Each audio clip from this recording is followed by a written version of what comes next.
Boa tarde. Vou fazer uma perguntinha provocativa. A internet estava prevista no plano espiritual? Hã? E os casamentos que estão ocorrendo por culpa dela? E os relacionamentos todos que estão acontecendo? E as cisões que estão havendo por culpa dela? Minha palestra não vai falar absolutamente nada sobre isso. Muito bem. Mas eu garanto uma coisa, todo mundo parou para prestar atenção. Mas eu vou falar em questões contemporâneas da organização. E é uma chatice, né? Eu fiz 65 slides. Diz o Eduardo Santucci que eu vou fazer um filme daqueles de preto e branco calado. Como é que você falou, Eduardo? Cinema mudo. Vou fazer um cinema mudo. Pip, pip, pip. Manda bala. Mas, antes disso, eu quero ver o que eu anotei hoje das palestras de manhã, né? A Cláudia disse algo sobre sem cortejo as hierarquias. A Kátia, o centro espírita deve ter obrigações comuns, tratamento igualitário, sem hierarquia e nem descaso. Falou também em regras horizontais e regras verticais. Nós vamos tratar disso. Foi falado em regras e rituais, também foi discutido bastante. A frase que ficou já foi mencionada: quando os homens forem bons, organizarão boas instituições, que serão duráveis, né? Depois foi feita uma pergunta sobre se o dirigente espírita deve ser treinado ou não. Não teve uma pergunta provocativa nesse sentido? Teve. E aí, nós entramos na questão de hierarquia, estrutura do poder ou ditadura. Não é? Também não tocamos sobre esse assunto?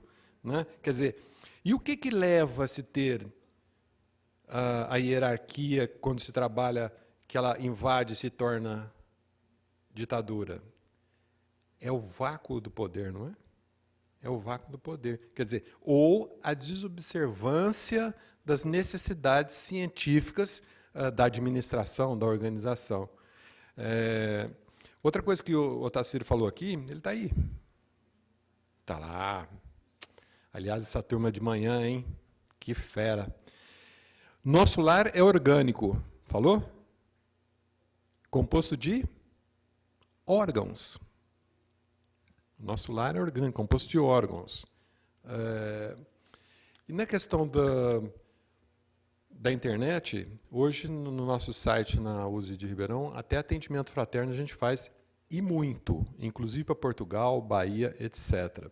Quanto ao meu currículo, vocês me desculpem que foi feito um trato que iam cortar, só servia para a internet. Mas não foi dito que eu sou capricorniano, por isso que eu estou me metido nesse negócio de organização, essas coisas, só capricorniano que se mete com essas coisas. E não foi dito também que eu sou fundador, junto com os colegas do Caminhos, e sou do Conselho Fiscal do Caminhos. Muito bem. Eu dividi a palestra em teoria, história, o movimento em si, que é o tema, e uma parte de conclusão. Bom, a primeira questão que eu discuto é o seguinte: a organização é uma questão sistemática, né? É a forma escolhida para arranjar, dispor ou classificar objetos, documentos e informações. Isso é organização. Em administração, divide-se a coisa de duas formas. Primeiro se trabalha o indivíduo, depois se organiza o trabalho. Há uma diferença entre a organização dos indivíduos, né, e a questão da sequência de trabalho. Então, nós poderíamos falar que nós vamos tratar da organização administrativa do movimento espírita. E o que é administração? É o conjunto de atividades voltadas à direção de uma organização, utilizando-se de técnicas de gestão para que alcance seus objetivos de forma eficiente, eficaz e com uma responsabilidade social e ambiental. A essência do trabalho do administrador é obter resultados por meio das pessoas que ele coordena. É o gestor administrativo que, com sua capacidade de gestão com as pessoas, consegue obter os resultados esperados. Administrar é manter as organizações coesas, fazendo-as funcionar.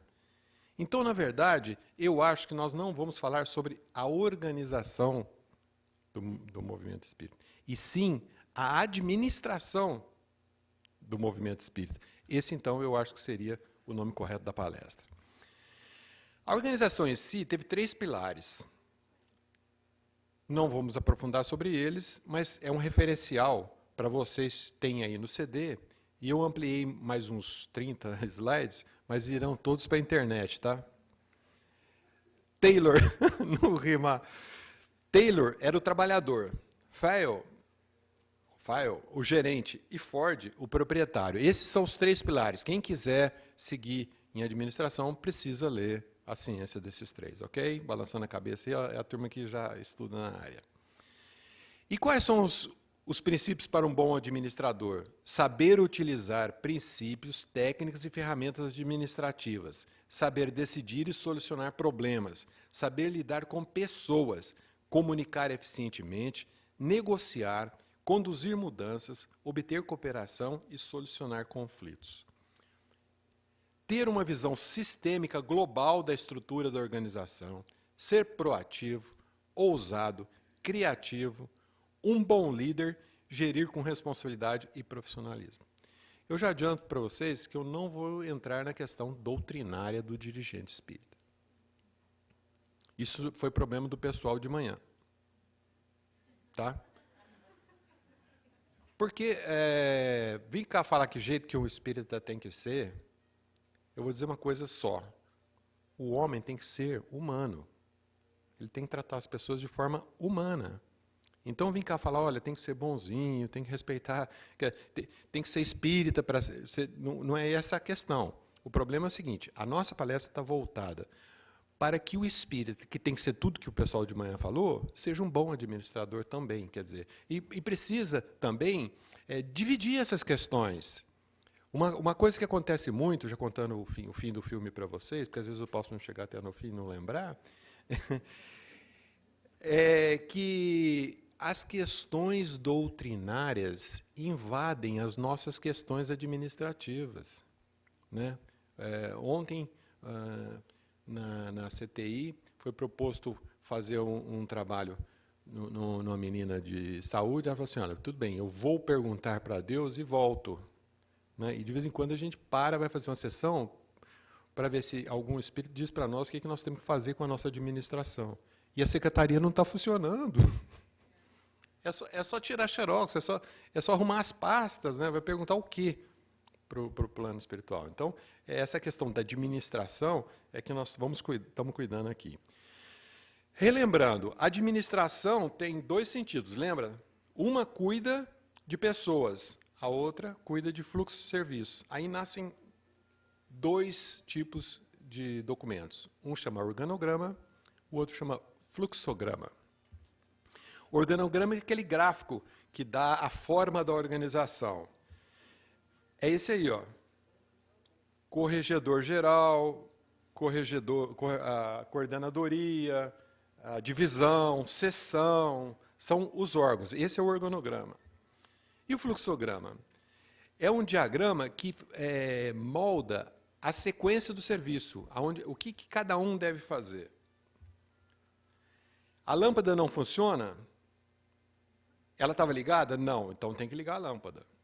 O bulbo queimou? Sim, então troca o bulbo. Não, então troca a lâmpada. Essa é a diferença de organograma e fluxograma.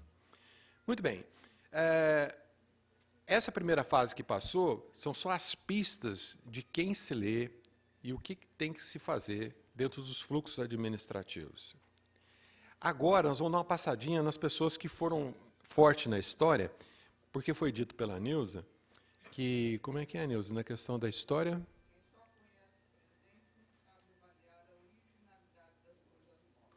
Ok? E aí nós temos um fenômeno muito esquisito. Né? Eu assisti, depois da Feira do Livro de Ribeirão Preto, e vou fazer 2 observações antes. Uma da própria Feira do Livro. Se o Espiritismo tivesse um autofinanciamento em dinheiro e desse visibilidade, nós estaríamos num campo de futebol agora. Não é? E eu vou dizer isso porque eu falei na Feira do Livro, onde eu também sou conselheiro, e ela passou anos sem dinheiro e sem ter quem pegasse. Esse ano, a Feira de Ribeirão Preto tem 4 milhões de reais de verba e deu visibilidade para todo mundo. Está uma briga de foice, de faca, por que um não foi na festa, por que o outro não foi chamado e tal. Então, essa questão do financiamento, do dinheiro também é uma questão em análise. Esse Hammurabi, eu acho que já foi citado hoje, né? A diferença dele está na quantidade de anos antes de Cristo, eu não vou discutir isso não.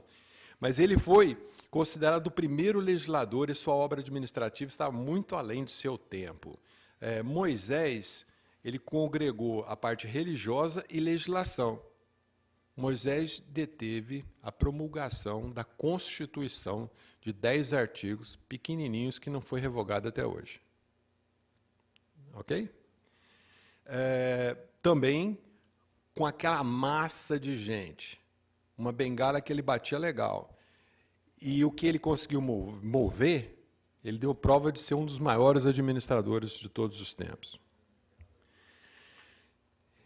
Esse aqui eu acho que foi o pai do Tutankhamon. Ele foi o primeiro internacionalista em 1300 a.C. É um dos melhores gestores de todas as dinastias egípcias. Salomão dispensa comentário. Prosperou e teve riquezas abundantes. E procurou reinar sem guerras. Confúcio. A linguagem deve expressar com clareza o pensamento. Previsão de que seria um dos principais problemas das organizações do século XX, que é a comunicação. Eu acho que dentro da nossa organização a comunicação é fundamental. A primeira coisa que nós instituímos lá foi a lista nossas de comunicação e de e-mail, e nunca mais ninguém parou de mandar e-mail um para o outro, e diz o Eduardo ali que são centenas por dia. Por essas e outras é que Confúcio deve ser considerado um dos grandes precursores da administração. Salomão também dispensa comentários. Voltou? Por isso que eu falei, até repetir. Numa Pompílio introduziu o ano de 12 meses e foi um incentivador da agricultura. Ele dava prêmios para quem produzia mais. Carlos Magno foi ele que criou o Estado do Vaticano e fez uma reforma fortíssima na educação. Napoleão, que eu ia falar dos DVDs todos que eu comprei na Feira do Livro, a nossa história é uma grande poça de sangue, né? Mas de cada vez que acontecia alguma coisa, nascia um progresso. Os romanos fizeram o asfalto, levaram a higiene e a educação para todo mundo, e muito sangue junto, né? Mas Napoleão, fora o sangue, ele criou a Sorbonne e o sistema métrico decimal. Muito bem. Aí nós temos dois modelos. Quem estuda administração aqui? São dois modelos que todo mundo que vai falar em administração fala. É na igreja, no catolicismo e no militarismo. Por quê? Porque se não cumpre, o número 1 não é número 2, o número 2 não é número 3, a hierarquia é rigorosíssima e se não cumpre é punido. Não cabe na nossa organização isso, mas é modelo mundial. Então, o que eu trago é para a forma de reflexo, é para a gente refletir, ok? Muito bem. A organização militar, está aí as nossas 3 armas e o rigor. Quem quiser saber depois, é só dar uma olhadinha no slide. E a católica? Vocês já viram alguém do clero tentar fazer alguma coisa diferente que o de cima ordenou ou não? A punição é imediata, né? Tem erro aí? E temos o protestantismo, que já não tem tanto essa característica, que é feito mais pelo sistema de congresso, a hierarquia do protestantismo é um pouco diferente. E nós outros espíritas, né? A primeira organização nossa foi a Sociedade Parisiense, todo mundo já sabe disso, tal, mas nasceu para cuidar da parte mediúnica. Então, toda a regra que tinha na questão de Kardec era para efeito de um centro espírita, ou de uma casa, uma sociedade, que ia cuidar das questões mediúnicas para a continuidade do Livro dos Espíritos. E ele, inclusive, cita, para não se fazer casas com muita gente, para evitar vaidades e confusões com o relacionamento humano. Estranho, né? Muito bem, mas são 151 anos. Né? Ele queria o estudo de todos os fenômenos relativos às manifestações espíritas e suas aplicações às ciências morais, físicas, históricas e psicológicas. Nasceu para dar continuidade ao caráter revelatório. Ele sugere que elas devem ser pequenas para evitar vaidades, dispersão e que não abandonem o modo científico. Muito bem. E no mundo, o que nós temos de organização hoje? Temos essa Confederação Espírita Pan-Americana, que nasceu e, por tudo que eu li, tem a base toda através da Argentina. Lá é a grande base dessa Confederação Espírita Brasileira. Pan-Americana, né? Eu falei lendo outra coisa. Desculpa, Pan-Americana. Tem um caráter federativo e associativo, integrado por entidades espíritas de diversos países organizados legalmente. Quer dizer, não seria reconhecido pela FEB porque não consta nada, mas é uma instituição que existe, está aí. Essa questão de reconhecimento é muito relativa, né? Tem como meta difundir o espiritismo, promover, estimular, etc., etc., como tem todos os estatutos. Né? Eu coloquei aí uma série de entidades brasileiras que são adesas e pude, na pesquisa, ver que, basicamente, é Santos, Guarujá e algo do ABC, a força das casas adesas. Mas tem também as filiadas, que aí são outros tantos, eu pulei. Tem na internet, e a sede continua sendo na Argentina, mas teve em 1993 um presidente brasileiro. E qual que é a organização internacional reconhecida pela FEB? É o Conselho Espírita Internacional, que recentemente, agora em julho, fez um curso em Brasília. Ele foi constituído em 1992 e tem como finalidade promover a união solidária e fraterna das instituições espíritas de todos os países e a unificação do movimento espírita mundial. A parte doutrinária tem como finalidade e objetivo fundamentar-se na doutrina espírita codificada por Allan Kardec e nas obras que, seguindo suas diretrizes, lhes são complementares e subsidiárias. Muito bem. Quem compõe esse conselho? Isso também está na internet, tá? O Brasil é a FEB, e na França, a União Espírita, aí vai. Tem nos Estados Unidos, Japão e todos os outros. Esse foi o curso em Brasília, agora, em julho passado, e temos... Não, é o Balieiro. Nosso representante do Sul é o Balieiro. Muito bem. Temos a FEB, que todos conhecemos, que foi fundada em 1884, primeiro presidente Adolfo Bezerra de Menezes, todos nós já sabemos. Tem um conselho federativo que é formado Estado de São Paulo e todos. O nosso representante regional é a USE. Sabemos toda essa parte histórica de formação da FEB, podemos pular. Dentro do Conselho Federativo está aí que a USE de São Paulo é a nossa grande representante. E eu não sei por que o slide fez isso comigo. Aí está. Abriu um buraco aí.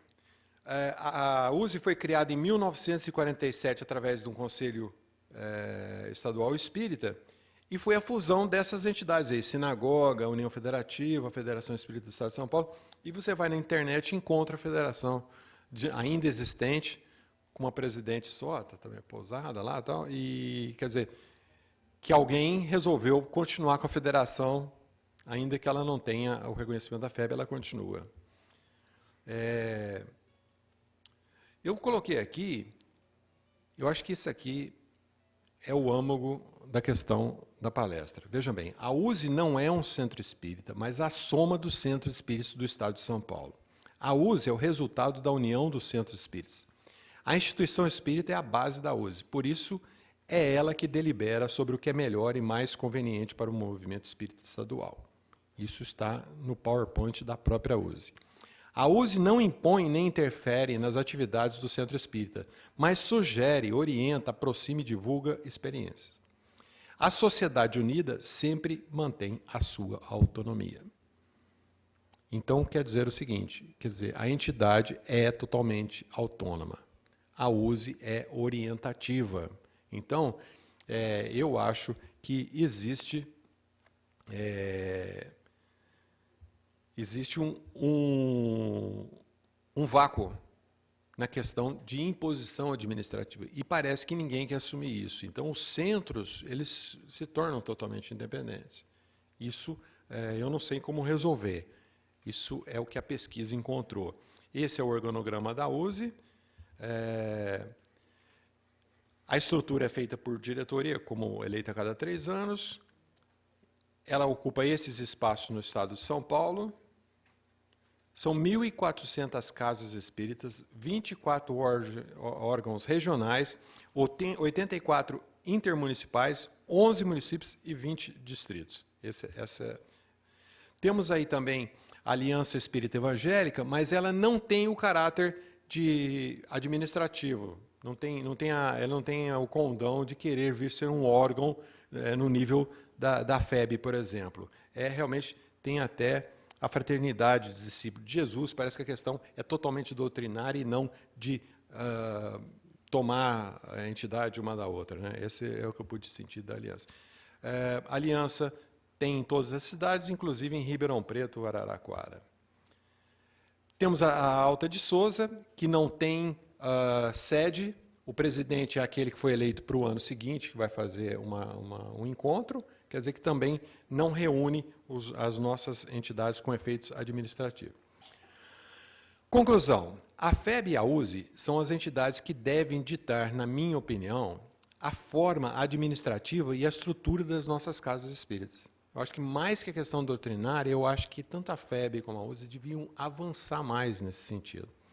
As demais que existem não são concorrentes, fazem um movimento que podemos chamar brandamente de paralelo, mas não avançam nas atividades e funções de organizar as casas espíritas globalmente. Sinto que alguns movimentos podem conviver harmonicamente. O problema é na questão doutrinária, que isso acho que é totalmente distinto. Tanto uma como a outra, a FEB e USE, dão suporte a essas casas, mas, na verdade, elas são mesmo, as casas, né, são um volume imenso de associações regidas pelo Código Civil, totalmente independentes. Eu digo independentes, pois, se não declarar adesa, vamos dizer a USE, e for um exemplo de dedicação aos princípios kardecistas, nada tira da casa o título de centro espírita. Não tem como ser destituído do título de centro espírita. Entenderam? Então, por isso que eu acho que essas instituições nossas precisam ser fortalecidas. Como o administrador gostaria muito que tanto a USE como a própria... Eu, Naline, como administrador, gostaria muito que tanto a USE como a própria FEB fossem muito mais fortes e independentes financeiramente e que pudessem dar um suporte muito maior ao movimento. O que nós temos é o seguinte, Ribeirão Preto, só o setor de livros tem funcionário e algum caráter profissional. O resto, nós somos todos amadores. Eu acho que a nossa administração, até mesmo por falta da nossa... que nós não temos vocação para angariar dinheiro, fazer campanhas, para que nós nos organizemos, né? A gente tem medo disso, né? Que o dinheiro venha nos corromper, né? Nos fazem amadores. Então, eu acho que a nossa administração está um pouco ao Deus dará, porque não tem como se financiar o profissionalismo que tem as outras religiões. Sabemos da dedicação desses diretores, mas não há um corpo de profissionais para atender esse volume de entidades. Regionalmente, a USE estadual promove cursos de atualização administrativa a entidades. Em Ribeirão Preto, falei, a área de livros. Então, o que nós temos é uma verdadeira livre-arbítrio, né? Cada um arbitra a sua administração como quer. Eu não sei como resolver isso. Eu acho que nós precisamos nos fortalecer e nos organizar. O que é o contrário da organização? É a anarquia. O inverso da falta de... o inverso é a anarquia. Então, eu acho que, sim, nós precisamos de ISO 9000. Vocês viram, né? O ISO 9000 é um prêmio, um título que se dá a quem é muito organizado. Isso independe de nós sermos bonzinhos, caridosos, tementes, entendeu? Nós precisamos realmente nos organizar, porque qualquer tipo de movimento tem que ser organizado, tem que se comunicar, tem que ter secretaria, tem que ter envolvimento administrativo. E damos algumas pistas das pessoas a serem pesquisadas aí. O futuro do espiritismo não pode ser duvidoso e, contudo, se nos devemos admirar de alguma coisa, é que ele tenha aberto um caminho tão rápido através dos preconceitos. Dia virá em que o espiritismo deverá exercer uma imensa influência sobre a estrutura social, mas o dia em que essa influência será generalizada ainda está longe, sem dúvida. São necessárias gerações para que o homem se despoje do homem velho. Contudo, desde agora, se o bem não pode ser geral, já é individual, e porque esse bem é efetivo. A doutrina que o proporciona é aceita com tanta facilidade, direi mesmo com tanto entusiasmo por muitos. Com efeito, pondo de lado a sua racionalidade, que filosofia é mais capaz de libertar o pensamento do homem dos laços terrenos, de elevar a sua alma para o infinito, qual é que dá uma ideia mais justa, mais lógica e apoiada sobre as provas mais patentes de sua natureza e de seu destino? Muito obrigado.